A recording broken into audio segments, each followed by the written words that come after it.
Hi, everyone. Welcome back to Cybersecurity Standup, your favorite podcast of all time.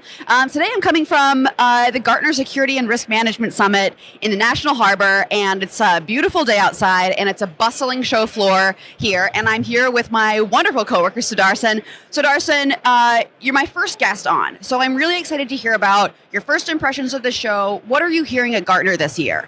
Yeah, absolutely. Great to be back here with you, Bronwyn, again. So at Gartner this year, I found three different unique topics that are presented by the analyst community. One is what they describe as the burnout in the security teams. And the second one is around what they call as fault tolerant. That kind of resonated with me. This goes back to resilience topic that are at RSA conference. They introduced this concept last year, a couple of years back. And at Gartner now, they're talking about fault tolerance in security operations.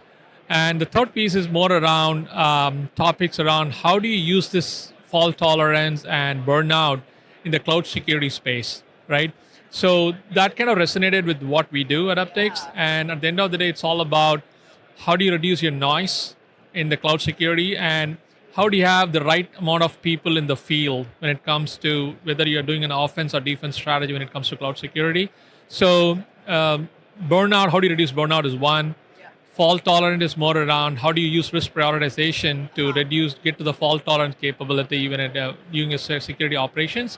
So those are the two key topics that I found was interesting this time of the year. Yeah, amazing. Yeah.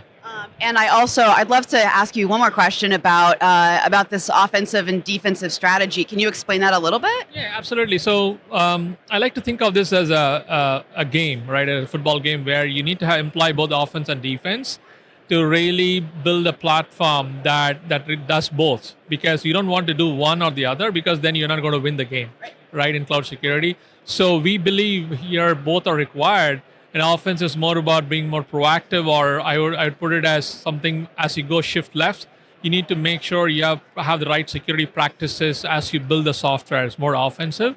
But in your running workloads in real runtime environment, how do you apply preventive controls is more defense in nature, right? You need both together to have a really solid cloud security platform when it comes to protecting your workload wherever they are running. Yeah. Absolutely.